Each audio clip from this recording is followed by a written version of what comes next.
Okay, we're back on. I had just asked you about Pat Sajak and what he brings to the show. Well, um,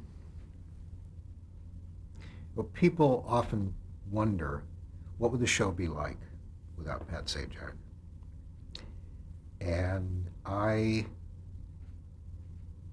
don't think it would be the hit that it is today or has been without Pat. Not that there aren't a lot of good hosts out there. Pat has a lot of the qualities that I saw in Johnny Carson. He's quick, he's clever, but still, after all these years, he still cares about the show. When he's out there on the stage, he's paying attention to what's going on. He's listening to the contestants, which is listening is I think the most important essential for a good host. He keeps the game moving. He respects the contestants. He never ever belittles a contestant. He knows when to stop. He never goes over the edge. I've never heard him say anything on the air that's even in questionable taste, let alone bad taste. Um, I just enjoy the hell out of him. I really do, as a person and as a friend. We're only maybe about 3 weeks apart in age. I know he looks a whole lot better. I think he's had work. And both from the Midwest. He he still has that boyish charm that is just part of who he is, and he likes to have a good time on the show. He enjoys seeing people win money. He is very protective of Vanna, both on the air and off. You know, I've seen him in interviews and just in a crowd. Um, he's I think he's brought so much to this show. The the unfortunate thing is, I think the average person and a lot of the business for that matter, they don't appreciate or understand just how good he is, because he does make it look so effortless. And because a lot of the remarks that he makes, some of the quips or asides, he sort of does under his breath. I mean, that's just part of who he is.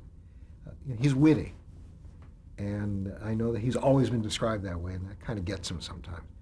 But he is witty, and he'll never go for the cheap joke. His humor tends to be smart. So he sort of rolls with it, and because he goes on, like this year after year after year, and doesn't make waves, and you're not going to see his picture in the tabloids. And I think sometimes, unfortunately, he gets taken a little bit for granted. And I think he's just one of the best hosts ever. And I think people know that, but it's sort of like, okay, good boy. And it's just a real pleasure to work with him. He's fun. He's fun. How would you describe your working relationship? We do a lot of banter on the set, and I think it keeps things loose and it keeps things fun. But he wants to know what's going on, because not every week is exactly the same. So we may have some special closing package in the show, or maybe a different sponsor, or something needs a little extra explanation. And he wants to know, and he wants to understand it. So it's not like, yeah, I'll figure it out when I get out there. If he doesn't understand it the first time, he'll say, now let me see if I've got this right. Well, not a lot of people who've been in the business as long as he has are going to care about getting it right ahead of time. They'll just go out there and wing it, or figure, you know what, it's not my problem. They'll fix it in post. No. He wants to do it right. Has he been open to the changes that have been instituted over the years? I think once we developed a trust factor, where I knew I could trust him with my new ideas, and he knew he could trust me to be really the guardian of the show, to not do anything foolish, then it's really been very much of a partnership. The toss-ups that we added to the show, which is where the contestants can ring in as letters are exposed on the board, and they can ring in and solve a puzzle. That really came out of a lunch meeting that Pat and I had one day here on the lot about how to get more puzzles into the show, and could there be a lockout device that they could ring? And so that gave us the opportunity to put 3 more puzzles into every show, and that's quite a lot. Did that trust, that formation of trust, take a long time? I think it did take a couple of years.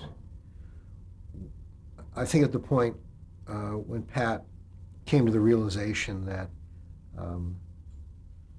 I was there to protect the show, not so much to be the company's agent at the show.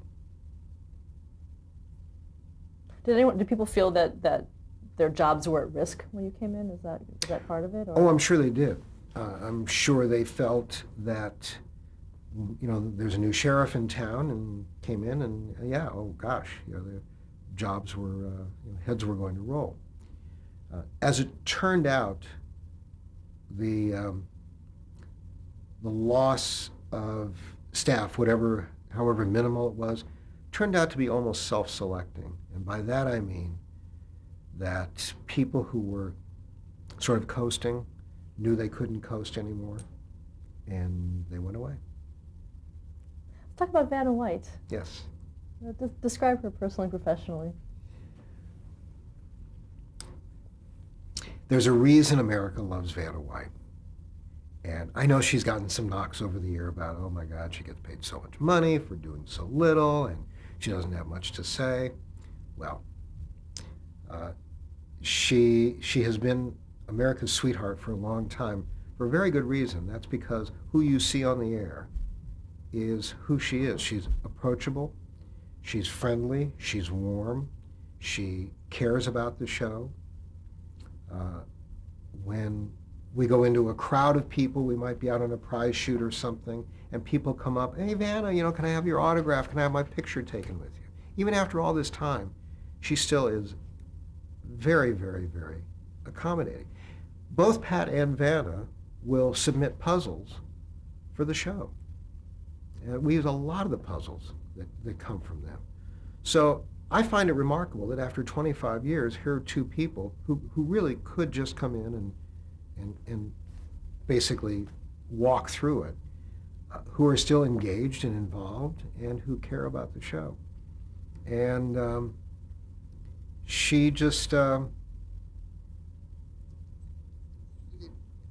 I've seen her walk in, surprise a room full of contestants. And she'll walk in and say, hi, I'm Vanna. Like they're not going to know her. Hi, I'm Vanna. I was just walking by. I just want to come in and wish y'all good luck. Her southern roots always come out when she does that. And she doesn't have to do that. And there's no cynicism in her soul. Somebody else might walk out of the room and say, oh, they love it when I do that. Never, never, never, never. So what you see is pretty much who they are, except that Vanna would rather be in sweats than in those gowns, anytime. T-shirt and jeans, hair pulled back. Yeah. Do you have any say over those gowns? Yeah. I'm very actively involved in really every aspect of the show, including the wardrobe. Wardrobe, hairstyles, hair color, makeup. As a producer, what is important about it? What do you look for in terms of the presentation of the wardrobe and the makeup? Well, the Vanna persona that's on the air is one that needs to be approachable and yet elevated from the everyday. So even though Vanna would probably love to wear jeans and a t-shirt on the show, that's not going to happen because the audience has come to expect her to be in something glamorous. Hopefully something chic, increasingly something hip, but also age appropriate, stylish.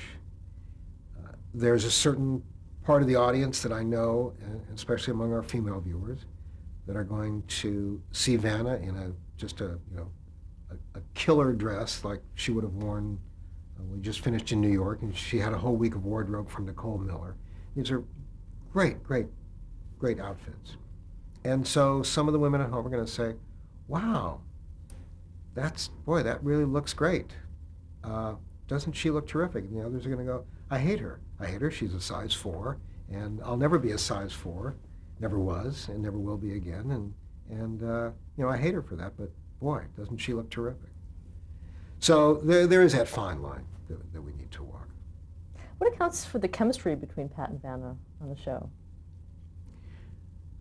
Well, certainly over time, they have come to be, I don't know if you would call it a brother-sister relationship, but there is a mutual respect.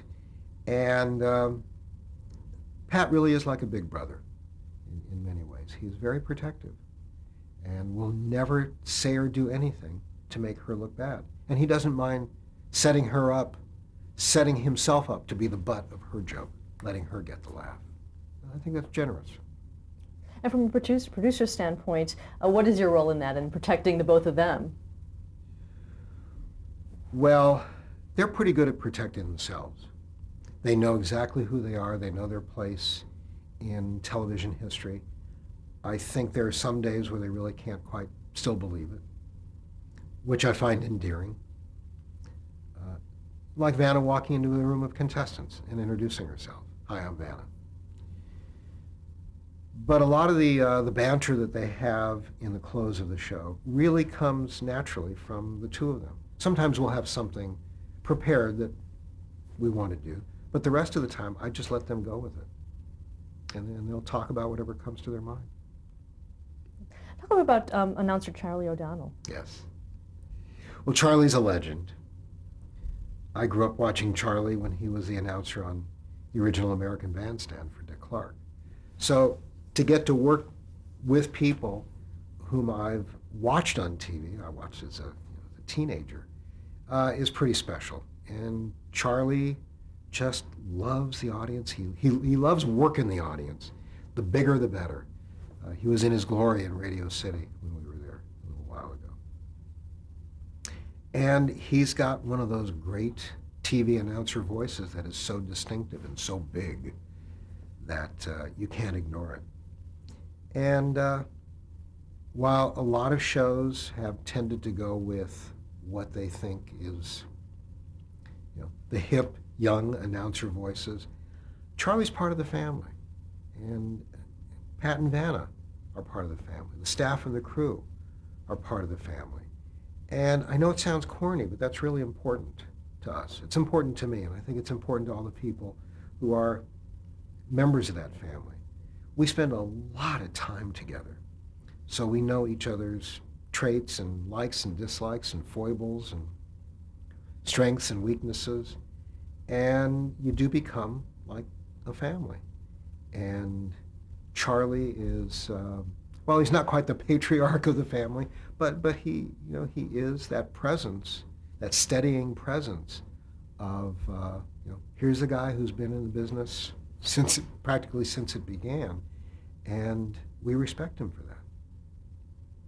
Let's talk a little bit about the contestants. What is your philosophy about a good contestant?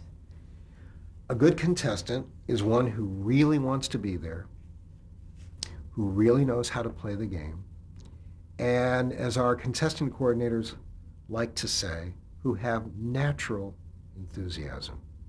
They can spot a phony, the contestant coordinators, can spot a phony a mile away. Someone who just doesn't have what we like to call the juice, who really get out there and play the game because they want to play the game. We know when someone is there because they want to have a free audition on TV. They want to get out there and be seen by agents, or They are trying too hard to get on the show because, for whatever reason, maybe they need the money. And if they're not good game players, they're not going to get on the show. Now, whether they remain good game players under the lights and in front of, the real wheel and the real Pat and the real Vanna, that's another story.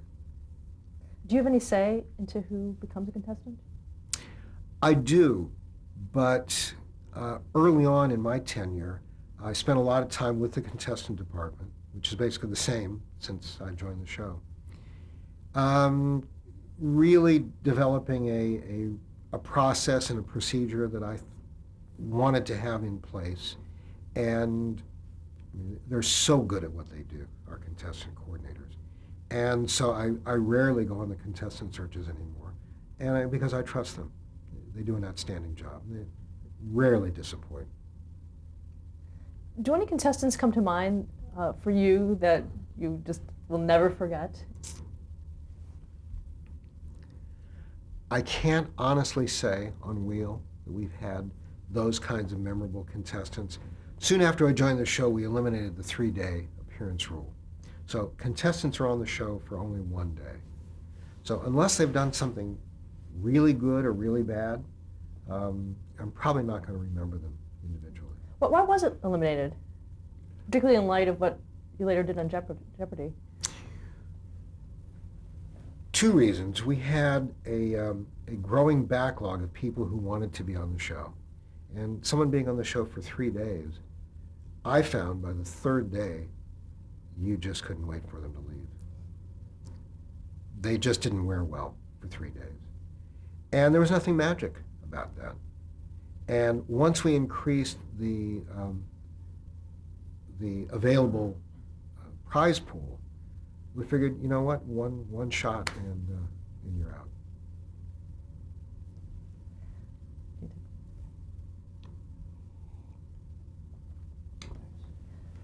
One of the popular things you do too is take the show on the road. Talk a little about that. Do you go with? Do you always? Oh yeah. We have now done 51 remotes with Wheel of Fortune. And we've done it in places as diverse as the deck of the USS Eisenhower in Norfolk, Virginia. We've been to Universal Studios and done it outdoors there. We've done it outdoors in Hawaii. We've been to the Superdome, to Radio City Music Hall, to most every major city in the United States.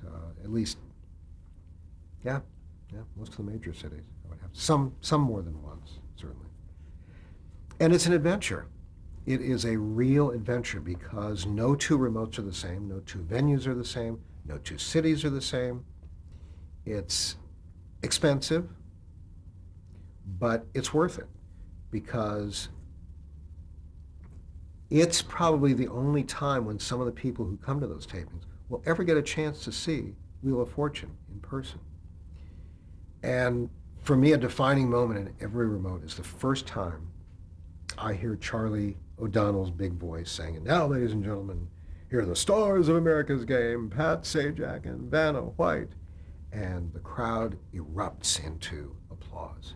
And Pat and Vanna come out, and I watch the faces of the people in the crowd. Because even though it sounds like a contradiction, they are meeting dear friends for the first time.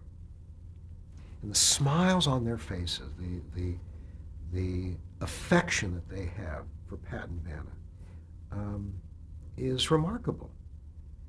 And that makes it all worth it. What is the Wheelmobile?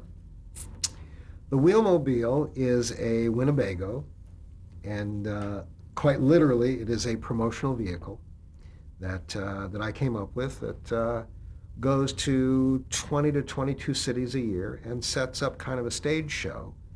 And we might set up at a car dealership where there's lots of available parking and plenty of room for crowds to gather. Some of the Wheelmobile events have drawn 10,000 people. And they come out and they fill out a form, and it's dropped into a drum, and we have a mock Pat and a mock Vanna. and they'll pull a name out of a drum and invite 3 people up at a time to play the game. Off to the side are our contestant coordinators and promotion staff. They're watching those people play and sort of pre-auditioning them for the show. The best ones are selected to come back for a second audition when our contestant coordinators come back to town later. Talk a little about College Week. Yes. On Wheel. College, College Week on Wheel, and Teen Week too. There was a time when I think for teens and college-age kids that being on Wheel was just simply not cool. Being on Wheel is what your mother or grandmother or aunt did. And I think part of the metamorphosis of the show has been to attract those younger contestants back again with prizes that they want to win, with puzzles that are written specifically for their age group, and being able to invite their peers either to the studio or to watch. And that's been a process. That's taken the better part of 7 or 8 or 9 years. But I think we've now started to win that audience back again. Excuse me. And Celebrity Week? Celebrity Week. Celebrity Weeks used to be shows in which celebrities were invited to play for charity. What we found is that celebrities are not necessarily the best Wheel of Fortune puzzle solvers, and that the game would go painfully slow, and that celebrities, especially those who are comedians, would rather get a laugh than call a letter.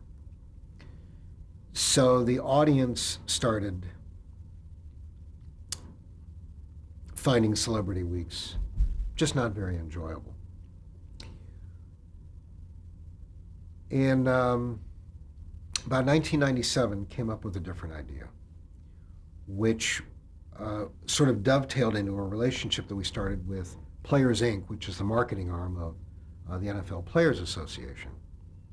And that is to have football players on the show. But we would invite a fan from each of those players' markets to play alongside with them. And they would play as a team. The regular contestant, or civilian as we call them, would play for his or her own account. And we'd match that amount for the football stars charity. So for the contestant, it got to be wish fulfillment times 2. I not only get to go on Wheel of Fortune, I get to meet this football player whom I'm fond of. And that has been sort of our routine since then. That is, if it's a Celebrity Week, you know they're going to be paired with a regular contestant. Have you seen a bump up in the ratings? We have. And certainly it results in better shows because the contestants know how to play the game. And sometimes the celebrities are very involved in the gameplay. Other times they're very courteous and supportive bystanders. How closely do you follow the ratings? Daily. Do you notice any trends? Well, the trend throughout all of broadcast is trending down. The audience is very fragmented. Our audience, while Wheel of Fortune is still the #1 show in syndication, and comfortably so, but our audience is way down from what it was 10 years ago. Everyone's is way down. It's a matter of viewers having more choices in their lifestyle. Sometimes they're just not home to watch TV, and where there's time shifting. Until lately, we had no way of tracking that. So if they were recording the show and watching it later, we didn't know about it. The number of available choices for viewers to use their leisure time just keeps growing and growing and growing. And a lot of people are just not watching broadcast television. They're not watching TV at all. Is there a demographic that you're specifically aiming for? Well, game shows typically do skew a little older. Our core audience is women, 25 to 54. And while that's always been a desirable demographic, it's never been the most desirable demographic. until recently. As the population ages, advertisers are finding that the Wheel of Fortune viewer is someone that they want to reach, because now more and more baby boomers in particular are people who are active, they do have purchasing power, and they do watch television. And they watch the shows that are that they can watch with their kids and their grandkids. And if there's another generation in the house, they can watch with everyone. And there aren't a lot of shows that have that broad family appeal as Wheel of Fortune and Jeopardy. Do you have a lot of involvement in the sales of the shows to various markets? I have an involvement to the extent that I'm on a very, very friendly and close basis with as many general managers and promotion directors at each of the affiliates as I can be. We I think have become known as a company and as two shows that give a lot of service after the sale. Our show right now is sold out to 2012. We don't have to do a thing for the station. It's not our job as the production company anyway, that's the distributor's job. But by maintaining that relationship with the stations, they know that we're supporting them. So we will come up with market-specific promotions that we can help execute. And let's face it, the next time the shows come up for renewal, they're going to remember that we helped them out. In what way? Well, by either scheduling contestant searches or doing special contesting for that market, or maybe personal appearances by talent. There's a lot of different ways in which we can help them, cutting special promos and just keeping the lines of communication open between us and the affiliates is, I think, just a good business practice. How have emerging technologies impacted the show? How do you use it? Wow. Well, when we first established our website, which I think was around 1995, it was more of a novelty than a necessity. And now it's become a very, very big part of our activities. One of the things I had wanted to do from the beginning was something that mirrored the frequent flyer programs of the airlines, but make it a frequent viewer club. But we didn't know how to engage the viewer and how to give them a sign-up mechanism. Because we have a very active and robust website, we were able to establish the Wheel Watchers Club. You join the Wheel Watchers Club, it's free, and you get what's called a spin ID number. It's an alphanumeric number that's assigned just to that individual viewer. And as part of the Wheel Watchers Club, when you watch the show, you can go back to the website each night, enter in the correct bonus puzzle solution, and you get points. You can use those points to redeem for stuff, for swag and for merchandise. So it's frequent viewer points rather than frequent flyer points. The Spin ID program was the next extension of it that allowed viewers, or does allow viewers, to win the same prizes as the contestants on the show. After certain prizes are won, a Spin ID number is displayed on the screen. If that's your number, you win the prize. So without the technology of the internet, we wouldn't be able to do that. Are there other things planned in developing those kinds of promotions? Yeah, there are, and I think most of the next big direction is going to be in true interactivity to allow viewers to play along with the show in real time. Okay, let's stop there to change the tape. Thank you.